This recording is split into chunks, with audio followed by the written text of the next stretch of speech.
จิตอยู่กับสติกายวาจาใจสงบเป็นปกติตลอดกาลจิตอยู่กับศีลกายวาจาใจปลอดภัยมั่นคงยั่งยืนจิตอยู่กับสมาธิทำการใดๆละเอียดปราณีตสุขุมรอบคอบสำลิดผลจิตอยู่กับปัญญาจิตเท่าทันเหตุการณ์จิตอยู่เหนือเหตุการณ์จิตอยู่กับสัจจะคิดพูดทำการใดๆชนะสำเร็จเป็นที่ยอมรับของสาธารณชนจิตอยู่กับความอดทนเราปฏิบัติธรรมก็สำเร็จเราประกอบอาชีพปฏิบัติหน้าที่ก็สำเร็จจิตอยู่กับวิริยะภาคเพียร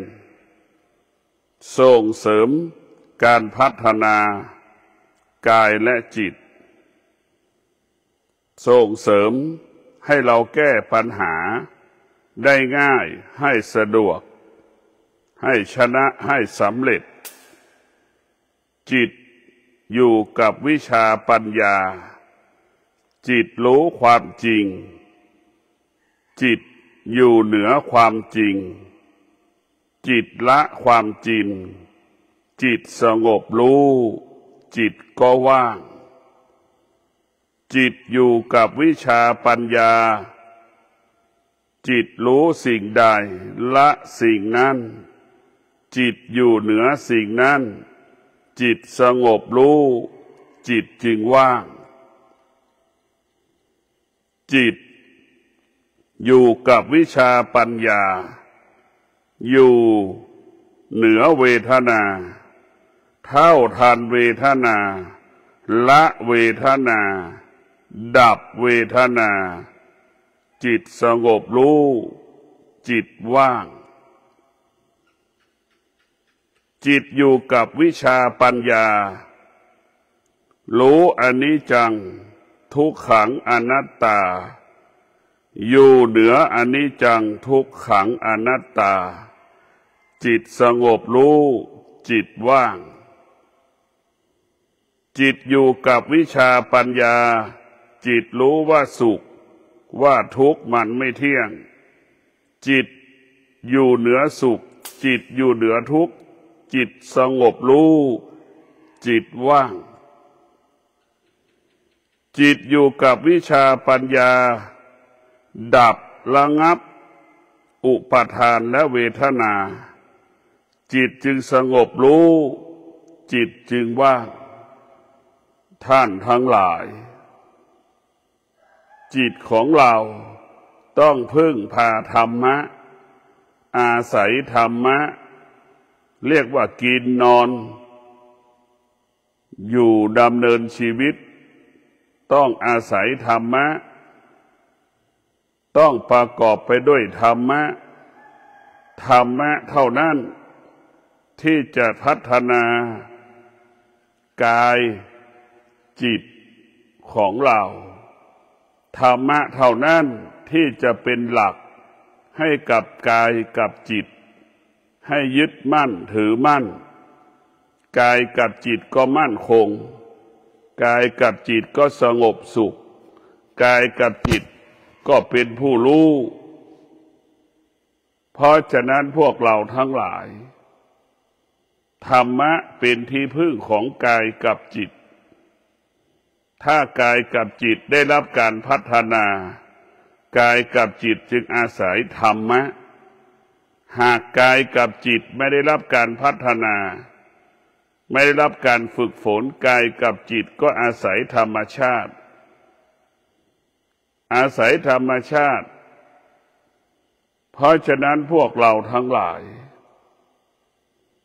ธรรมะเป็นหลักธรรมะหมายถึงสติ เป็นหลักให้กับจิตจิตจึงพึ่งพาสติดั่งลูกพึ่งพาแม่ดั่งลูกอาศัยแม่เมื่อลูกได้ฝึกฝนจิตแล้วอบรมจิตแล้วลูกก็จะไม่ต้องพึ่งพาพ่อแม่ไม่ต้องอาศัยพ่อแม่แล้วพวกเราทั้งหลายพ่อแม่เปรียบเสมือนธรรมะลูกเปรียบเสมือนจิตเมื่อจิตเป็นผู้รู้จิตจะไม่อาศัยพ่อแม่จิตนั้นก็จะพึ่งพาตนเองตนแลเป็นที่พึ่งแห่งตนตนแลเป็นที่พึ่งแห่งตนเมื่อจิตอาศัยธรรมะจิตนั้นก็จะมีความอดทนชนะสำเร็จคิดสิ่งใดก็สำเร็จพูดสิ่งใดก็สำเร็จทำการใดๆก็สำเร็จพวกเราทั้งหลายธรรมะเนี่ยมันเป็นแก่นมันเป็นสาระของชีวิตของผู้ที่ฝึกฝนจิตอบรมจิตเท่านั้นผู้ที่ไม่ได้ฝึกฝนจิตไม่ได้อบรมจิตจะไม่รู้เรื่องธรรมะธรรมะไม่มีค่าสำหรับผู้ที่ไม่ได้ฝึกจิตผู้ที่ฝึกจิตอบรมจิตจึงแสวงหาธรรมะคือแสวงหาความจริง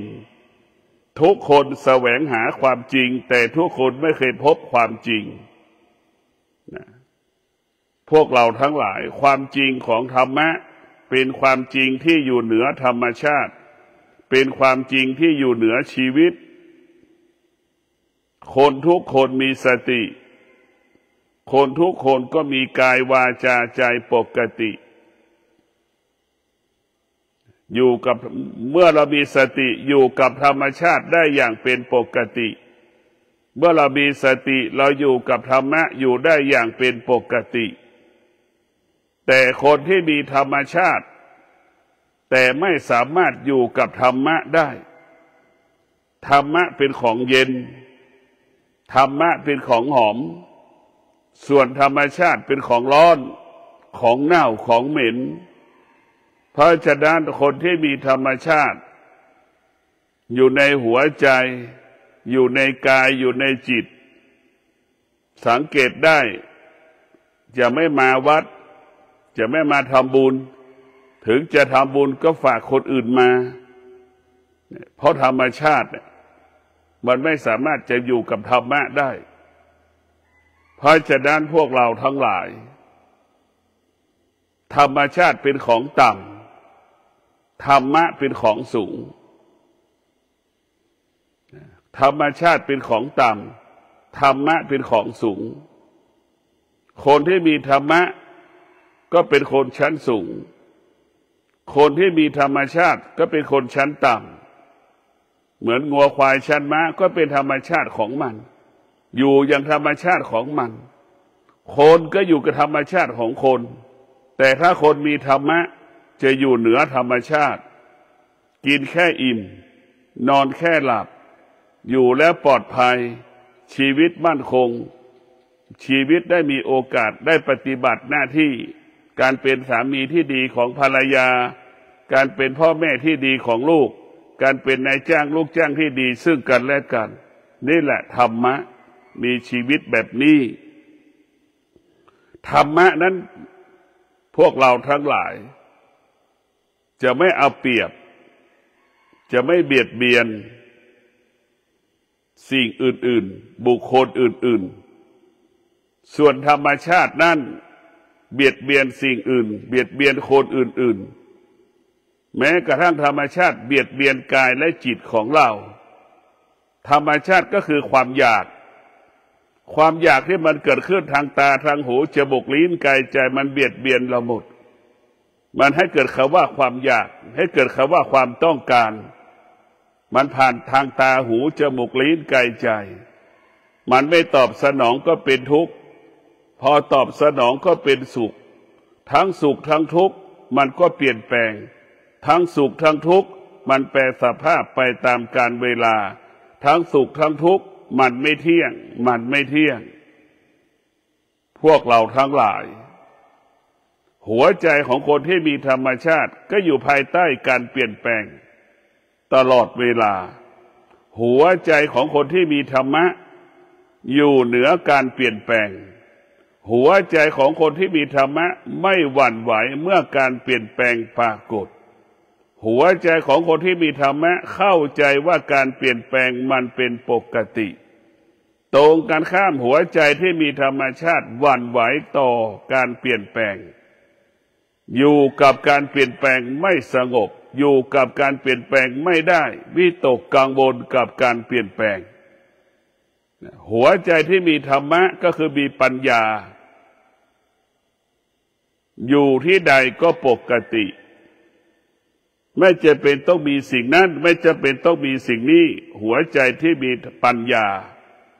หัวใจที่มีธรรมชาติต้องมีสิ่งนั้นต้องมีสิ่งนี้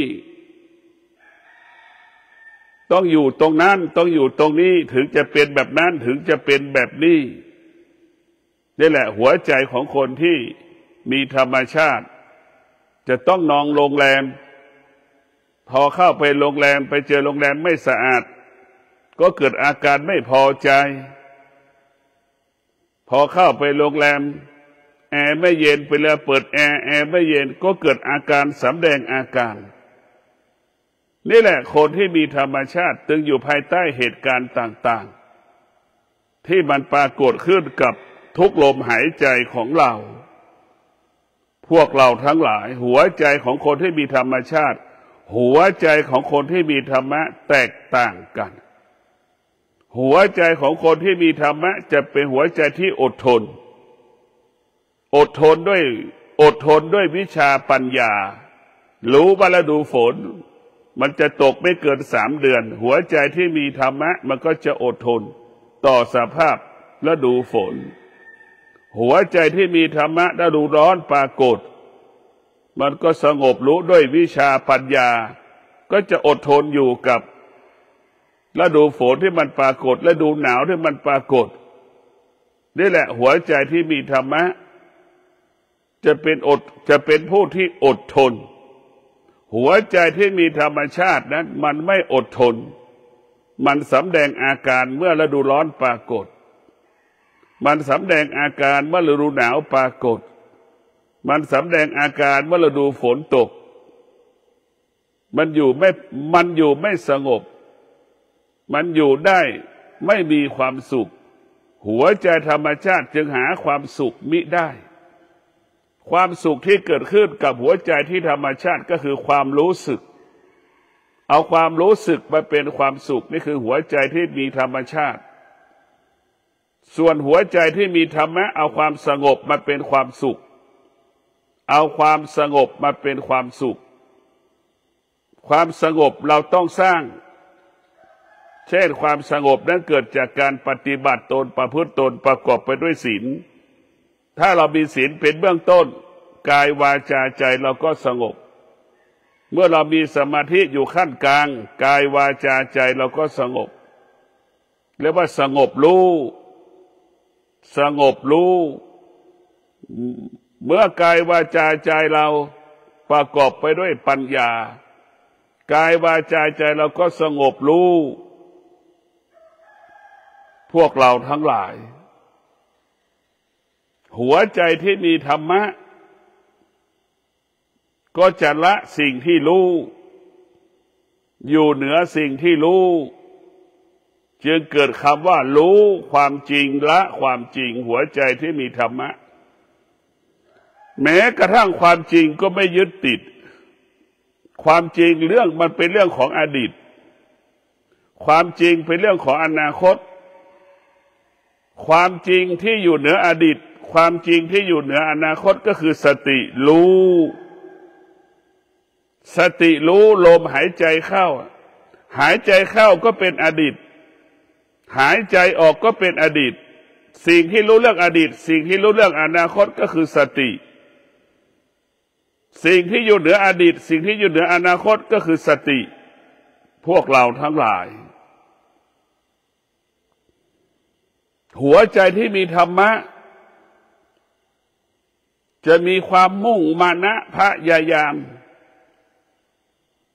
ให้อยู่เหนือธรรมชาติให้ไกลแสนไกลหัวใจที่มีธรรมะมีความมุ่งมานะภาคเพียรที่จะละทุกอย่างที่เป็นธรรมชาติที่ไม่อยู่ที่กายกับจิตเพราะธรรมชาติเป็นเจ้าของกายกับจิตเพราะเราเกิดมาจากธรรมชาติจึงเป็นเจ้าของกายกับจิตธรรมชาติจึงเป็นผู้ครอบงำกายกับจิตธรรมชาติจึงเป็นผู้กำกับกายกับจิตเราตลอดเมื่อหัวใจเรามีธรรมะแล้วเราก็จะมีวิริยะภาคเพียรที่จะถอดถอนสิ่งที่เป็นธรรมชาติออกจากกายออกจากจิตเราจะมีความอดทนที่จะใช้ความอดทนแก้ไขปรับปรุงเปลี่ยนแปลงเอาธรรมชาติทั้งระบบที่มันเกิดขึ้นที่กายกับจิต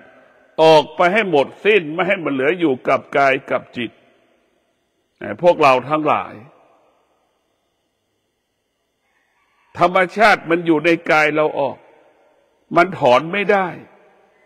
ถอนแล้วมันก็ออกอีกเหมือนเราถางหญ้าพอถางหญ้าเสร็จสักระยะหนึ่งหญ้ามันก็ออกอีกนั่นคือธรรมชาติเราจำเป็นต้องมีสติวิชาปัญญาที่จะดับระงับยุติธรรมชาติให้มันหมดสิ้นไปจากกายจากจิตธรรมชาติที่นี้ก็หมายถึงความคิดความโลภความโกรธความหลงความอยากความต้องการอันเป็นกิเลสอันเป็นตัณหาอันเป็นราคะที่มันปรากฏขึ้นในกายในจิตเราตลอดเวลาในพวกเราทั้งหลายธรรมชาติเป็นผู้เบียดเบียนไม่ให้เรานั่งสมาธิไม่ให้เราไหว้สวดมนต์ไม่ให้เราไหว้พระก็เพราะธรรมชาติมันเป็นศัตรูของธรรมะธรรมชาติมันเป็นศัตรูดังคำว่าตัณหาก็เป็นศัตรูราคะก็เป็นศัตรูของผู้ปฏิบัติธรรมตัณหาก็เป็นศัตรูของผู้ปฏิบัติธรรมความรู้สึกก็เป็นอารมณ์ที่ทำเป็นศัตรูของผู้ปฏิบัติธรรม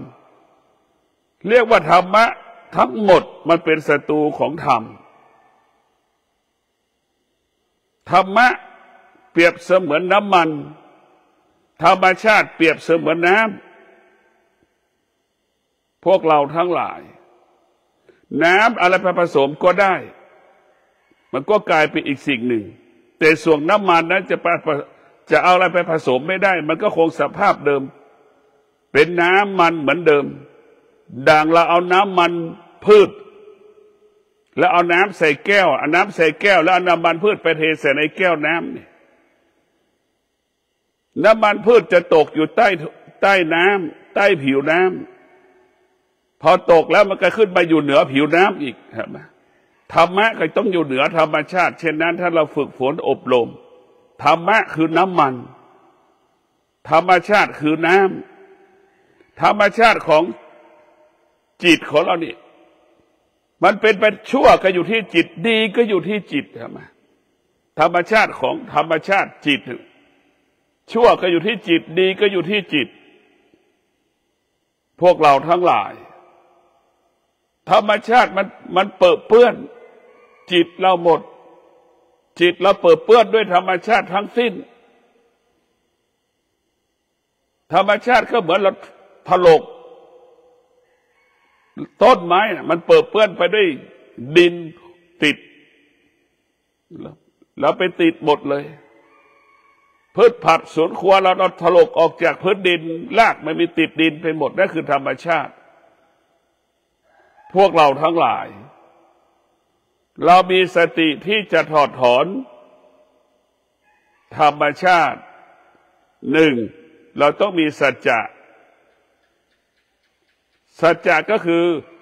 เราจะมีสติเมื่อตาเห็นรูปเราจะไม่ตอบสนอง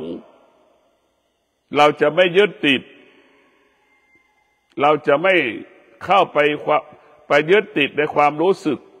ไปยึดติดในรูปไม่ปรุงแต่งในรูป นี่แหละคือเรามีสติ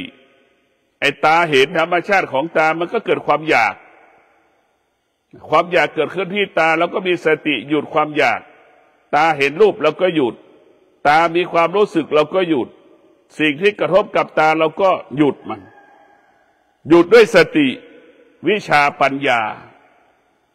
หยุดด้วยสติวิชาปัญญาจึงหยุดที่ตามันรู้ตามันสัมผัสได้เรามีสติและมีวิชาปัญญาเราก็จะหยุดเสียงที่มันกระทบกับหูแล้วหูมันไปหลงในเสียงหูมันไปติดในเสียงเราจะไประงับเราจะไปยุติด้วยสติวิชาปัญญาไม่ให้หูไปยึดติดในเสียงไม่ให้หูนั้นสัมผัสกับเสียงให้หูนั้นสงบอยู่กับเสียงให้หูนิ่งอยู่กับเสียงพวกเราทั้งหลายเรามีสติเราจะต้องแก้ไขธรรมชาติหมดตั้งแต่ตาหูจมูกลิ้นกายใจมันสัมผัสกับธรรมชาติมันกินนอนกับธรรมชาติธรรมชาติเป็นบ้านธรรมชาติเป็นบ้านมันก็อยู่นอนในอยู่กับธรรมชาติกินกับธรรมชาติกินก็เป็นกิเลสนอนก็เป็นกิเลสดำเนินชีวิตก็เป็นกิเลสกินก็เป็นกิเลสพวกเราทั้งหลายทุกอย่างมันเป็นธรรมชาติธรรมชาติทำให้เราสะเทือนหวั่นไหวเปลี่ยนแปลงธรรมชาติคือเจ้าเล่ห์เจ้าเหลี่ยมขี้โกงเราตลอดเวลาหลอกเราตลอดเวลาธรรมชาติดังธรรมชาติของจิตพวกเราทั้งหลายธรรมชาติของจิตมันไม่สงบธรรมชาติของจิตมันวุ่นวายธรรมชาติของจิตวกไปวนมาเหมือนสัตว์อยู่ในป่าเหมือนสุนัขจรจัดเหมือนดั่งนกบินไปทั่วโลกพวกเราทั้งหลายจิตที่เป็นของธรรมชาติธรรมชาติของจิตมันวุ่นวายลักษณะของจิตมันไม่สงบ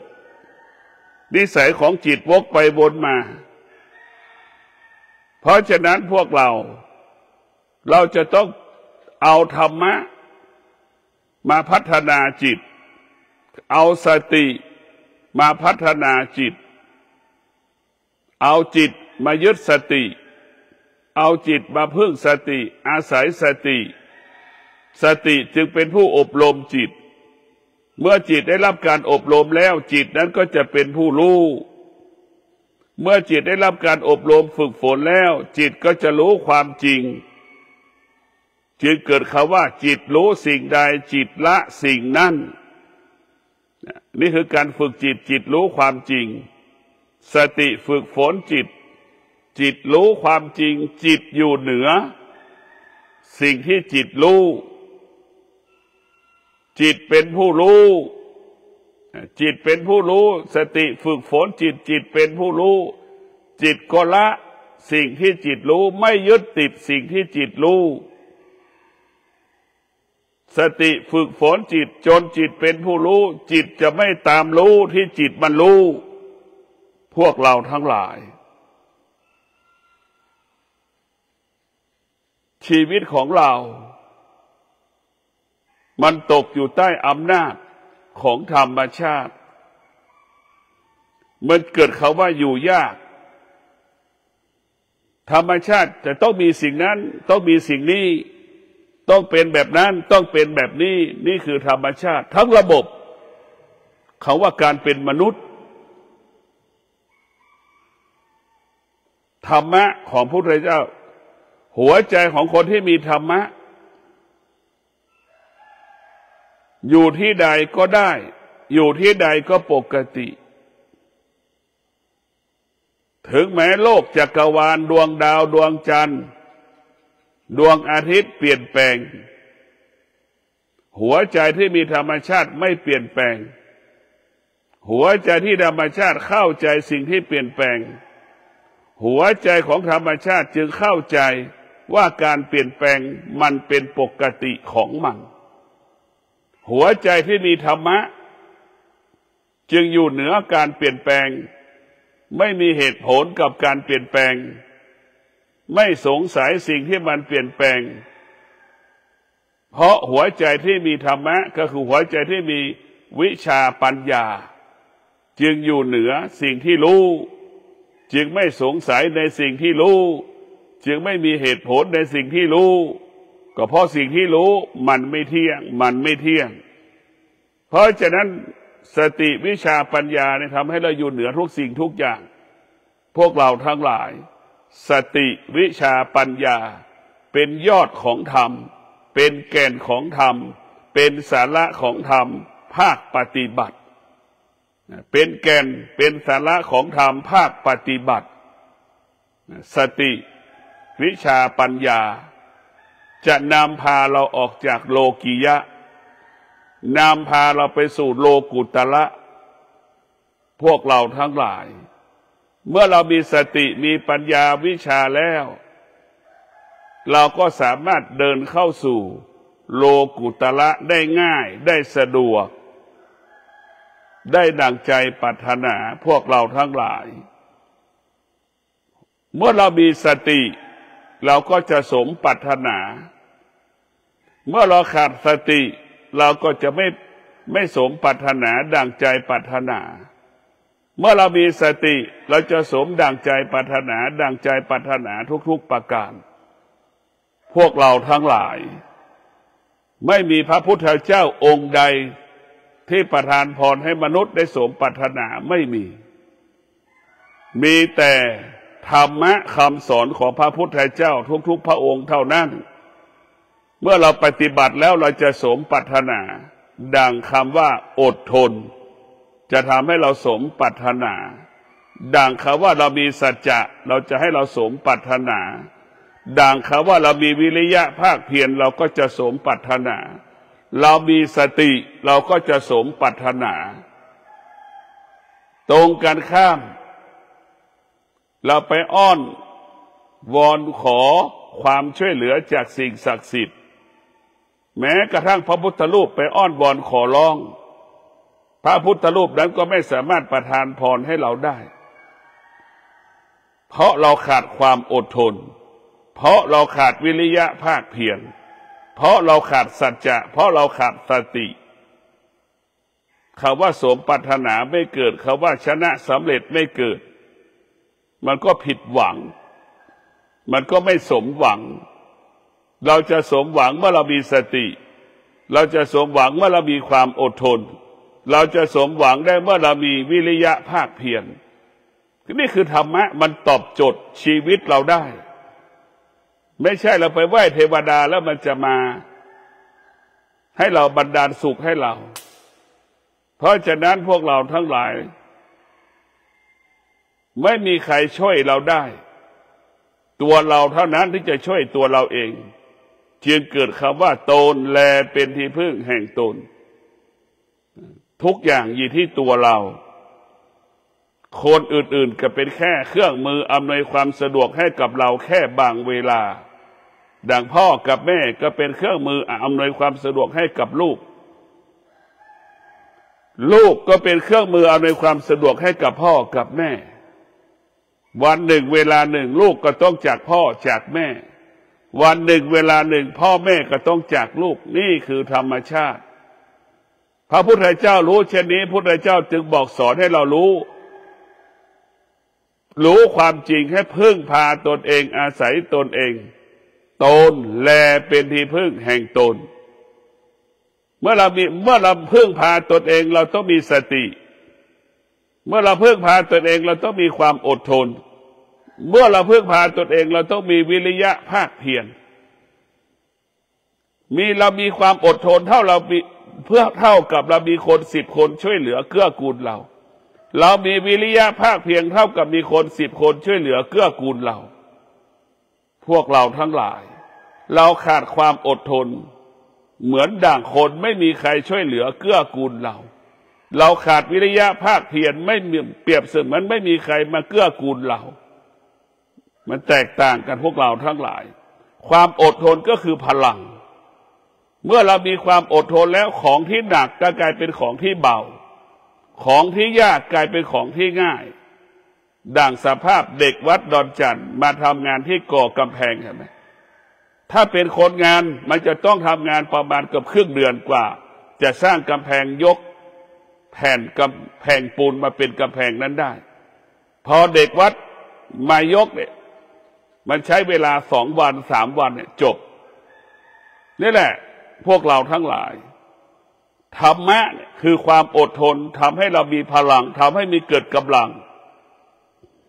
รถแมคโครก็ยังเกิดความเสื่อมรถแท็กเตอร์ก็ยังเกิดความเสื่อมยิ่งใช้ยิ่งเสื่อมยิ่งใช้ยิ่งชำรุดรถแท็กเตอร์รถแมคโครตรงกันข้ามธรรมะคือความอดทนยิ่งใช้ยิ่งมีพลังวิริยะภาคเพียรยิ่งใช้ยิ่งเพิ่มพลัง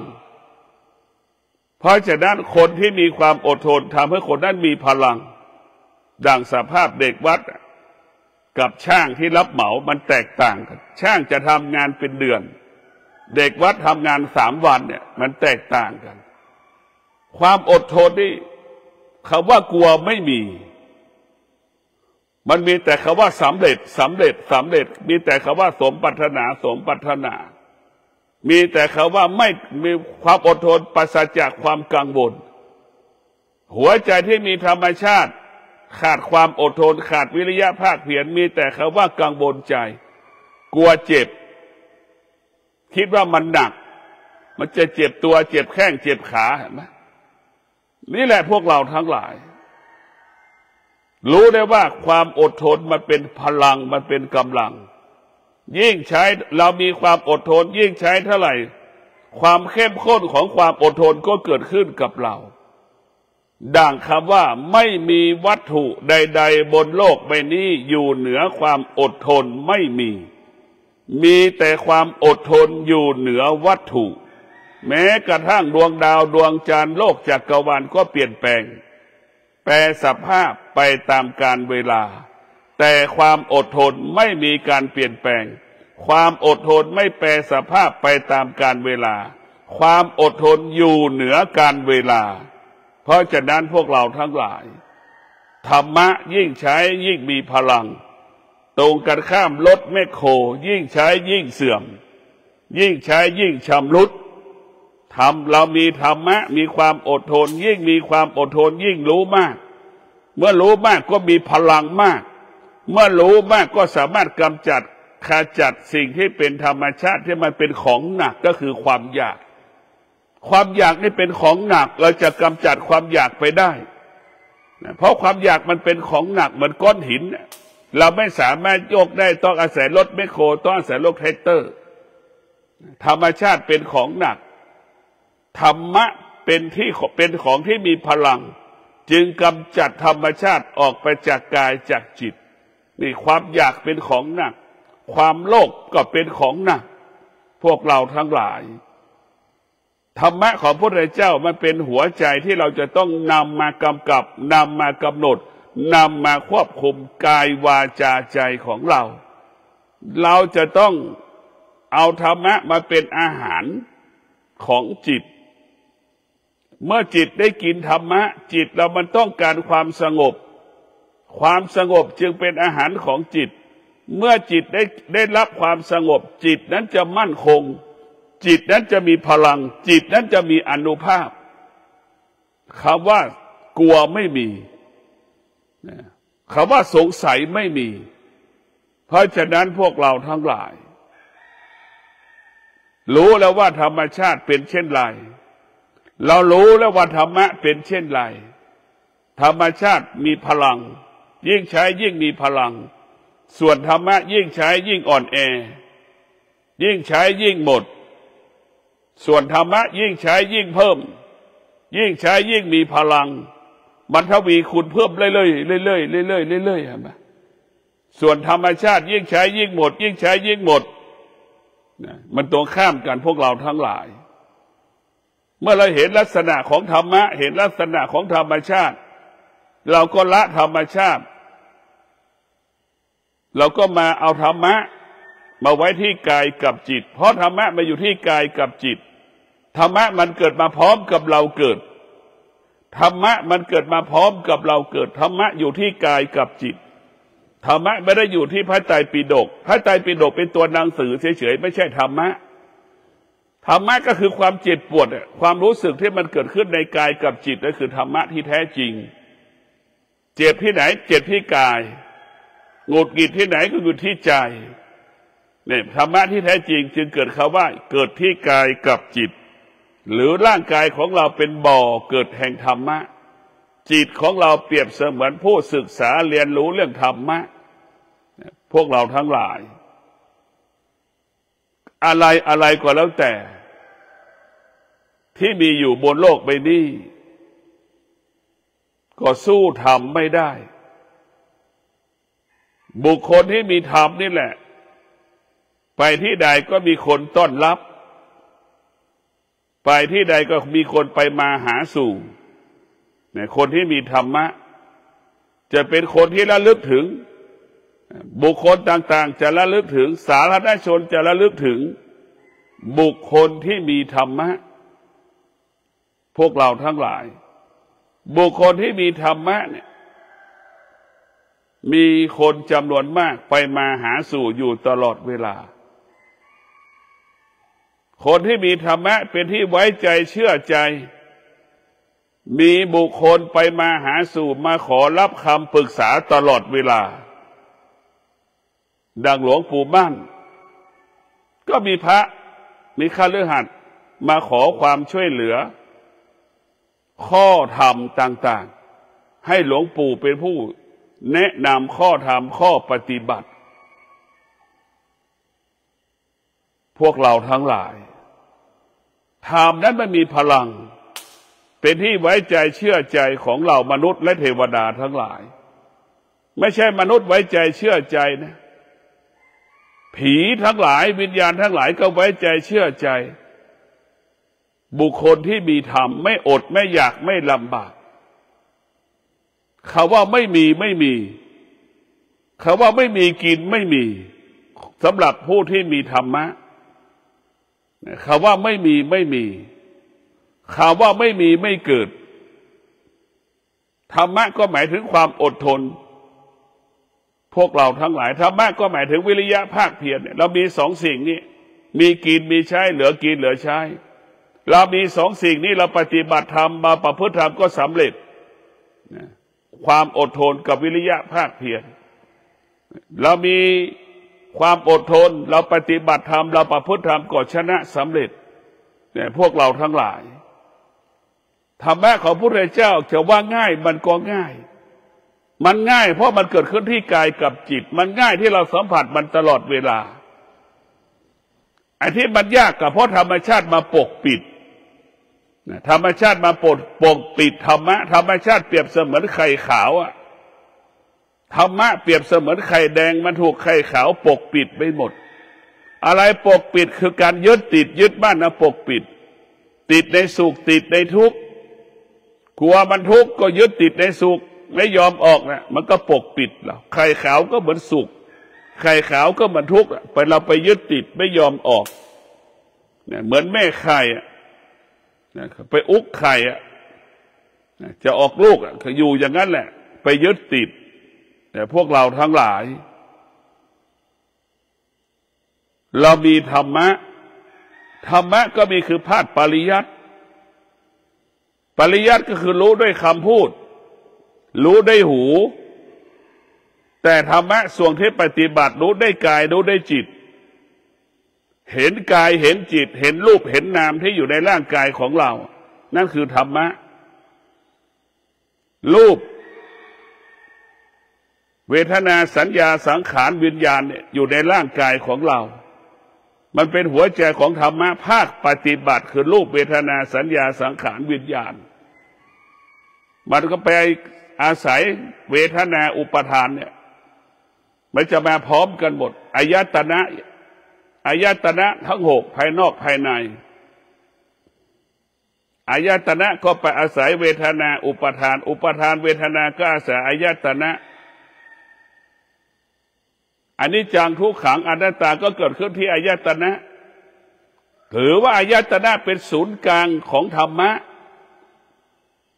ะจะเกิดขึ้นได้ก็อยู่ที่ตาหูจมูกลิ้นกายใจของเรา ความชั่วความดี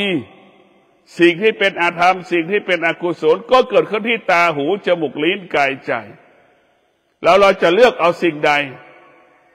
ว่ากายของเรามันอยู่ทั้งสองอย่างธรรมะก็เกิดขึ้นที่กายธรรมชาติก็เกิดขึ้นที่กายกายเป็นธรรมะกายทั้งเป็นธรรมชาติ